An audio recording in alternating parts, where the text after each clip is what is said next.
Hello दोस्तों, मैं हूं Siddharth, your career coach from GTG careers Pune, your one stop solution to get placed in banking and finance sector. दोस्तों, पिछले videos में हमने बात की कि किस किस प्रकार के jobs, what kind of jobs are available for youth in banking and finance. वो बात खत्म करके आज हम आपसे एक नई बात करने वाले हैं। वो बात है कि यूथ को इन जॉब्स में क्या क्या फ़ायदे मिलते हैं, यूथ को इन जॉब्स में क्या क्या फैसिलिटीज़ मिलती हैं। आज हम उस पर चर्चा करने वाले हैं आपसे। दोस्तों, जैसा कि आप जानते हैं कि कोविड के टाइम लगभग 2 करोड़ लोगों ने अपनी नौकरियां गंवाई हैं और लगभग 6 से 7 करोड़ लोगों का आंकड़ा ऐसा है जिनकी जॉब्स में जो उनको सैलरी मिलती थी उसमें कोई ना कोई कट मिला है। जी, सैलरी कट हुई है। लेकिन बैंकिंग और फाइनेंस शायद देश में इकलौता क्षेत्र है जिसमें ऐसी ना जॉब्स की कटौती हुई है, ना ही लोगों की सैलरीज पे कट आया है। इसके पीछे सबसे बड़ा रीज़न है आरबीआई। आरबीआई बैंकिंग और फाइनेंस क्षेत्र का रेगुलेटर है। वो इंश्योर करता है, वो इस बात को तसल्ली करता है कि बैंक्स में सफिशिएंट लिक्विडिटी है कि नहीं, कहीं ऐसा ना हो कि बैंक्स अपने ही स्टाफ को सैलरी ना दे पाए। दूसरा फायदा जो मैं आपको बैंकिंग और फाइनेंस के बारे में बताना चाहता हूँ वो ये है कि एक बहुत ही रिस्पेक्टेबल जॉब है।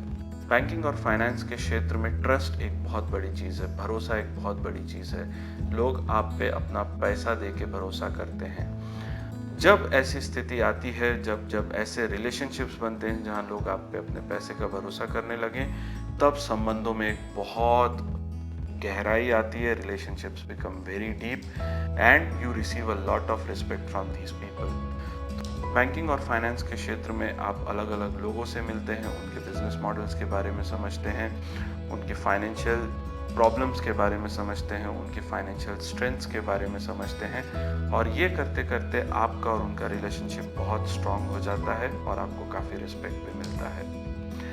दोस्तों, ये तो रिस्पेक्ट की बात करूँ तो एक इंटेंजिबल चीज़ हुई। अब मैं आपको कुछ टेंजिबल बेनिफिट्स के बारे में भी बताने वाला हूँ। बैंकिंग क्षेत्र में आपको मेडिकल इंश्योरेंस मिलता है, और ये मेडिकल इंश्योरेंस सिर्फ आपको नहीं मिलता है, आपके पूरे परिवार को भी मिलता है। मेडिकल इंश्योरेंस से मेरा मतलब क्या है? अगर आपके परिवार में आपके पेरेंट्स, आपकी वाइफ, आपके बच्चे कोई भी हॉस्पिटलाइज होते हैं, तो उस हॉस्पिटलाइजेशन का आपके बैंड के हिसाब से, जिस लेवल पे आप हैं उस लेवल के हिसाब से बैंक खर्चा करता है। तो एंट्री लेवल, जो असिस्टेंट मैनेजर लेवल की मैं बातें करूं, तो वहाँ पे लगभग 3 लाख से ये लिमिट शुरू होती है, और अगर आप vice president, associate vice president के लेवल तक हैं तो यही लिमिट कम से कम 15 से 20 लाख तक भी रहती है। तो आपको अपने परिवार की हेल्थ की चिंता करना बंद करना है। हेल्थ के ऊपर जो खर्चे होने वाले हैं उसके लिए पीछे बैंक्स मौजूद हैं। तीसरा फायदा अगर मैं यहाँ पे आपसे बात करूँ तो वही है क्रेडिट वर्दीनेस। जी, आज आप छोटी जॉब्स, अगर कहीं एक छोटी जॉब कर रहे हैं, आपको शायद 2 व्हीलर लोन मिल जाए, लेकिन इसके आगे के लोन्स छोटी जॉब्स, छोटे ऑर्गेनाइजेशंस में काम करने वालों को बहुत मुश्किल से मिलते हैं। आप जैसे जैसे अपने करियर में आगे बढ़ेंगे, आपकी रिस्पॉन्सिबिलिटीज़ भी बढ़ेंगी, और उन कई रिस्पॉन्सिबिलिटीज़ को पूरा करने के लिए आपको लोन लगेगा, जैसे कि होम लोन। जब आपको घर खरीदना है तो होम लोन लगेगा, जब आपको कार खरीदनी है तो कार लोन लगेगा। बैंक्स खुद लोन देती हैं, तो बैंक्स के एम्प्लॉयज़ तो हाईली क्रेडिट वर्दी होते हैं। बैंक्स के एम्प्लॉयज़ को सब लोन दे सकते हैं। लेकिन यही आप किसी प्राइवेट कंपनी में अकाउंटेंट के पोस्ट पे हैं, या प्राइवेट कंपनी में सेल्स एग्जीक्यूटिव की पोस्ट पे हैं, जहां आपको कैश में सैलरी मिलती है या चेक में सैलरी मिलती है, तो लोन मिलना लगभग नामुमकिन हो जाता है। मिलता भी है तो कई दरवाजे खटखटाने के बाद। इससे आगे के फायदों की अगर मैं बात करूं तो मैं करियर ग्रोथ की बात करना चाहूँगा। जैसा हम देख रहे हैं कि कई नए बैंक्स मार्केट में आ चुके हैं। इन बैंक्स का नाम अगर मैं आपके सामने लेना चाहूँ तो है जन bank, Equitas small finance bank, बंधन बैंक। कई नए बैंक्स मार्केट में आज की डेट में आ चुके हैं।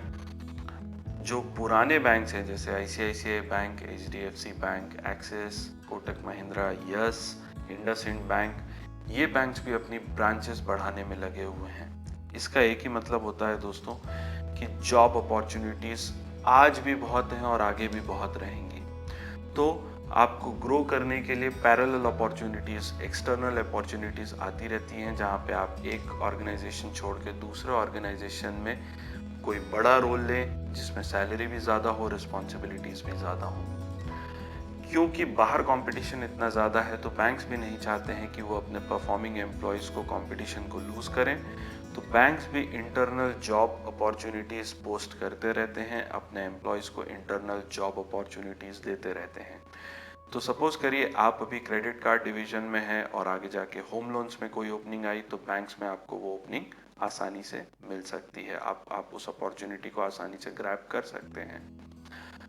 तो करियर ग्रोथ की बात की। अब जब मैं करियर ग्रोथ की बात कर रहा हूँ और मैं फाइनेंस की बात ना करूँ, पैसों की बात ना करूँ, तो ये बात काफ़ी बेमानी होगी। It would not do justice to what I am talking. So there is a lot of scope of financial growth in banking and finance sector.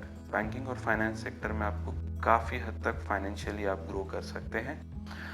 जैसा कि मैंने बताया, ग्रोथ होती है, करियर की ग्रोथ होती है, तो उसके साथ साथ रिस्पॉन्सिबिलिटीज़ बढ़ती हैं। रिस्पॉन्सिबिलिटीज़ बढ़ने के साथ साथ आपका पे पैकेज भी बढ़ता है। तो बैंक्स में जब इतनी सारी करियर अपॉर्चुनिटीज़ हैं, तो ऑब्वियसली पे पैकेज भी आपके काफ़ी बढ़ते हैं। एक और फ़ायदा मैं बताऊं, यहाँ फिक्स सैलरी रहता है। बैंक में कभी भी ऐसा नहीं होता, बैंक में या फाइनेंस कंपनीज में कभी भी ऐसा नहीं होता कि आज आपको कम सैलरी मिलेगी, इस महीने आपको कम सैलरी मिलेगी, अगले महीने आपको ज़्यादा सैलरी मिलेगी। बिल्कुल नहीं। ह्यूमन रिसोर्सेज HR ऊपर बैठा रहता है, वो ये सारी चीज़ें ऑब्जर्व करता है कि आपको सही सैलरी मिले, पूरी सैलरी मिले, आपको महीने की छुट्टियां भी मिलती हैं, आपको सिक लीव्स भी मिलती हैं, ये सारे एडवांटेजेस भी हैं दोस्तों। तो ऑल इन ऑल मैं आपको कहूँगा, बैंक में अगर आप अपना ध्यान लगा के काम करना चाहते हैं, तो बैंक से अच्छा कोई सेक्टर नहीं है, फाइनेंस कंपनी से अच्छा कोई सेक्टर नहीं है। बस एक ही चीज़ का हमको ध्यान रखना है कि जल्दी से जल्दी इन अपॉर्चुनिटीज़ को हम ग्रैब कर लें। कहीं ऐसा ना हो कि यही अपॉर्चुनिटीज़ मैं 3 साल बाद ग्रैब करूं और तब तक जो मेरा दोस्त इन अपॉर्चुनिटीज़ को ग्रैब किया हो वही मेरा बॉस बन जाए। ये ना होने दें, क्योंकि यहाँ ग्रोथ बहुत फास्ट ट्रैक्ड है, बहुत फास्ट ग्रोथ मिलती है बैंकिंग और फाइनेंस के क्षेत्र में। तो मेरा आपसे यही कहना है, I would like to request you, give it a serious thought. Okay, so with these thoughts I would like to close our vlog today. अगर आपको कोई डाउट, क्वेरी, क्वेश्चन है, तो नीचे दिए गए कमेंट सेक्शन में लिखिए। हम आपके वो डाउट्स, क्वेरीज, क्वेश्चंस को दूर करेंगे, सॉल्व करने की पूरी कोशिश करेंगे। तब तक मैं आपसे विदा लेना चाहूँगा और आपसे कहना चाहूँगा कि जो कर रहे हैं पूरा मन लगा के करें, पूरे ध्यान से करें और आगे बढ़ें। इसी के साथ good luck, good bye and जय हिंद।